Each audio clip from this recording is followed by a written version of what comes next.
우리는 자본주의가 무엇 위에 세워졌는지 잘 안다고 생각합니다.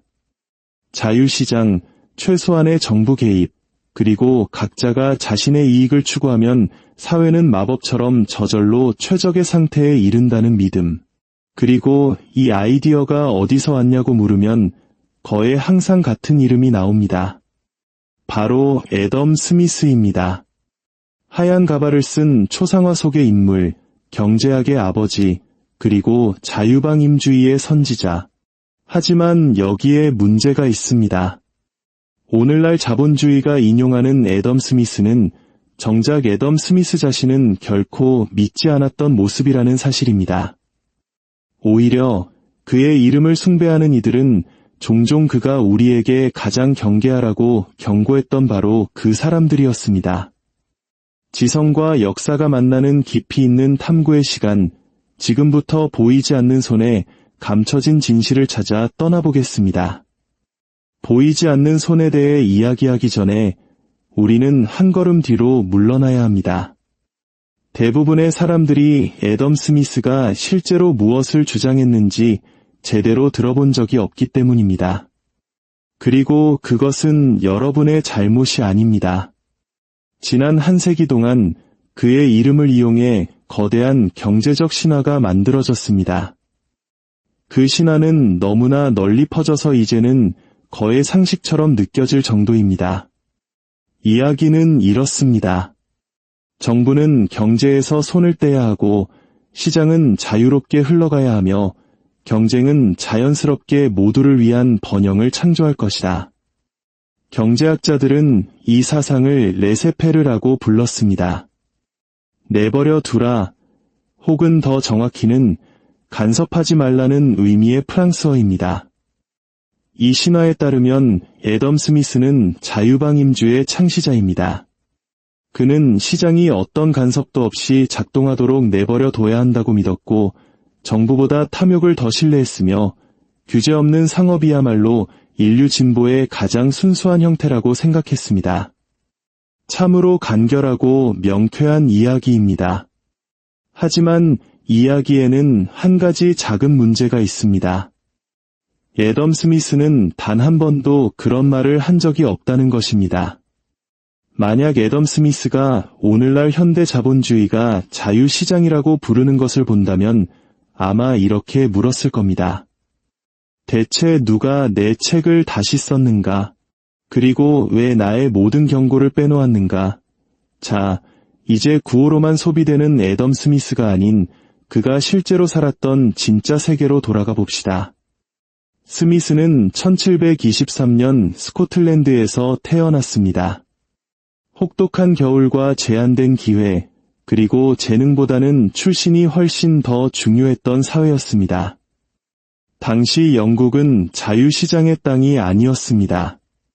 중상주의 제국이었죠. 무역은 왕실이 허가한 독점 기업에 의해 통제되었고 가격은 길드가 결정했습니다. 주요 산업은 카르텔이 장악했으며 세계 무역은 동인도 회사와 같은 거대 기업의 손에 있었습니다. 이 회사는 자체 군대까지 보유하며 기업이라기보다는 하나의 주권 국가처럼 행동했습니다. 이것이 스미스가 연구했던 세상이었습니다. 경제 권력과 정치 권력이 깊숙이 얽혀 시장이 자유롭게 작동하는 것이 아니라 소수의 사적 이익에 의해 조작되고 예곡되던 세상이었습니다. 오히려 스미스는 평생에 걸쳐 상인들이 너무 큰 영향력을 갖게 되면 그 힘을 이용해 자신들에게 유리하도록 규칙을 바꿀 것이라고 경고했습니다. 그는 이렇게 썼습니다. 같은 직종의 사람들이 모이면 그 대화는 반드시 대중을 상대로 한음모로 끝난다. 다시 말해 사업가들이 모일 때마다 사회는 손해를 본다는 뜻입니다. 이것은 결코 규제 없는 자본주의의 표어가 될 수 없겠죠. 여기 교과서가 편리하게 건너뛰는 또 다른 진실이 있습니다. 애덤 스미스는 경제학자로 훈련받지 않았습니다. 스스로를 경제학자라고 생각하지도 않았죠. 그는 도덕 철학자였습니다. 인간의 행동, 공감, 그리고 우리가 왜 서로를 공정하게 대하거나 혹은 그렇지 않은지에 대한 심리를 연구하는 사람이었습니다. 그는 국부론을 쓰기 훨씬 전에 도덕 감정론이라는 책을 썼습니다. 인간의 도덕성에 관한 깊이 있는 철학서였죠. 이 책을 제대로 읽어보면 스미스는 사회가 오직 사람들이 품위와 상호 책임감을 가지고 행동할 때만 제대로 작동한다고 믿었음을 즉시 알 수 있습니다. 그는 탐욕이 세상을 움직인다고 믿지 않았습니다. 도덕이 세상을 움직인다고 믿었습니다. 이 지점에서 우리는 스미스의 유산 중 가장 큰 반전과 마주하게 됩니다. 바로 보이지 않는 손입니다. 이 표현이 어디서 왔는지 몰라도 누구나 한 번쯤은 들어봤을 겁니다. 시장을 내버려 두면 보이지 않는 힘이 사회를 더 나은 결과로 이끈다는 생각 말입니다. 하지만 현대 자본주의가 애써 외면하는 진실은 이것입니다. 스미스는 그가 쓴 모든 저작물을 통틀어 이 표현을 단 3번 사용했습니다. 단 3번입니다. 그리고 그중 어느 것도 시장의 보편적인 법칙을 설명하지 않습니다. 어느 구절도 기업들을 마음대로 하게 놔두면 모든 것이 저절로 해결될 것이다 라고 말하지 않습니다. 규제 완화가 번영으로 가는 길이다 라고 주장하는 곳은 단 한 군데도 없습니다. 그렇다면 보이지 않는 손이 스미스 철학의 핵심이 아니었다면 과연 무엇이 핵심이었을까요? 그것은 바로 권력이 분산되고 규칙이 공정하게 집행될 때에만 경제가 제대로 작동한다는 그의 믿음이었습니다.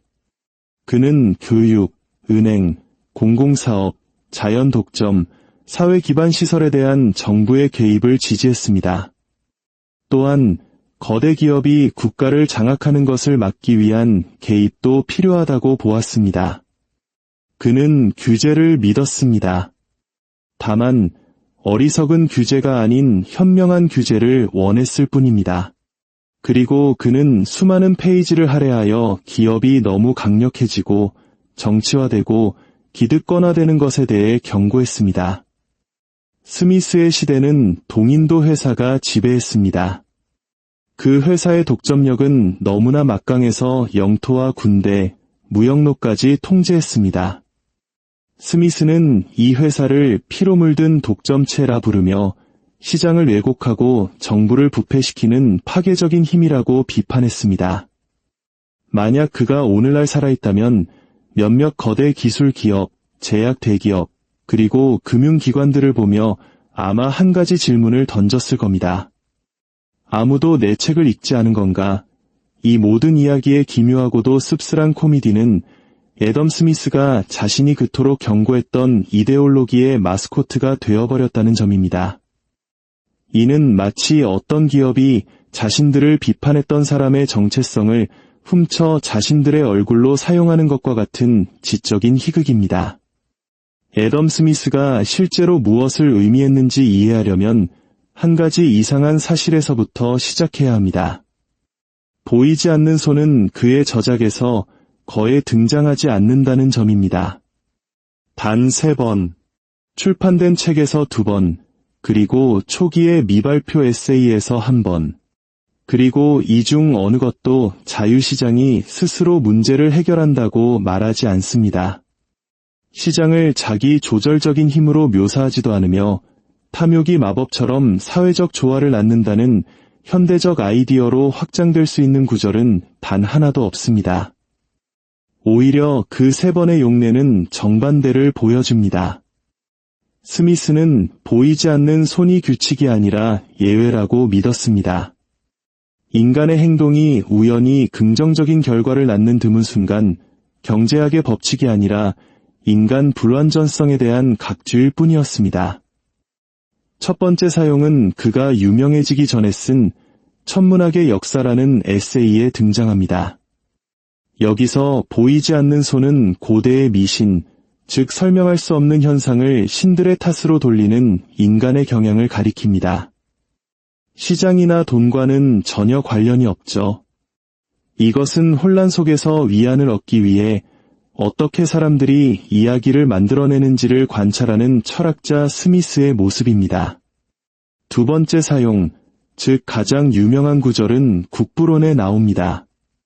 하지만 여기서도 문맥은 편리하게 지워집니다. 스미스는 해외 무역의 위험을 두려워하여 국내에 투자하기를 선호하는 한 상인을 묘사합니다. 그가 애국적이거나 합리적이어서가 아니라 단지 두려웠기 때문입니다. 스미스는 이 두려움이 그를 의도치 않게 국내 산업에 이익이 되는 결정으로 이끈다고 말합니다. 그게 전부입니다. 경제의 법칙도 보편적 원리도 아닙니다. 단지 사적인 두려움이 우연히 공공의 이익을 창출한 한순간의 예시일 뿐입니다. 하지만 훗날 경제학자들이 규제 완화를 정당화할 구호가 필요했을 때 그들은 이단 하나의 일화를 신성한 법칙으로 둔갑시켰습니다. 그리고 마지막 세 번째 사용은 도덕 감정론에 나오는데 이는 훨씬 더 많은 것을 드러냅니다. 스미스는 부유한 지주들을 허영심 많고 만족할 줄 모르는 짐승들이라고 부르며 그들이 자원을 독점하지만 결국 모든 것을 스스로 소비할 수 없기 때문에 부의 일부를 나누어 주게 된다고 말합니다. 친절해서 나누는 것이 아니라 물리적 한계 때문에 나누는 것입니다.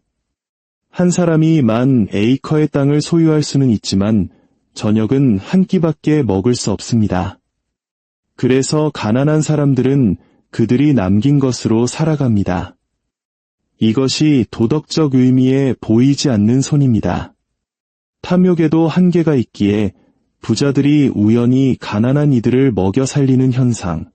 이는 결코 불평등에 대한 찬사가 아닙니다.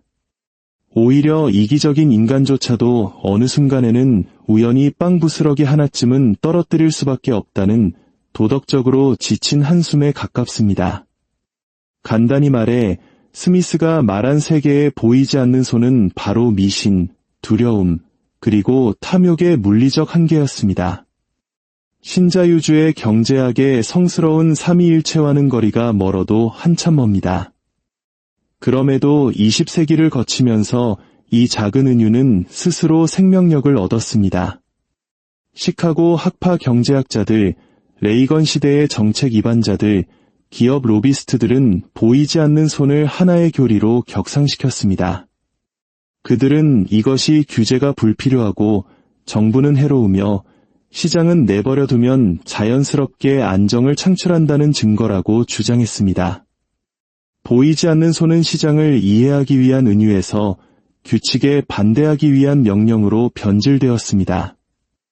애덤 스미스는 평생 상인들을 견제하지 않으면 그들이 시장을 왜곡시켜 자신들의 배를 불릴 것이라고 경고했음에도 불구하고 규제 완화의 지적 마스코트가 되어버린 것입니다. 이러한 재해석은 우연이 아니었습니다. 전략적이었습니다.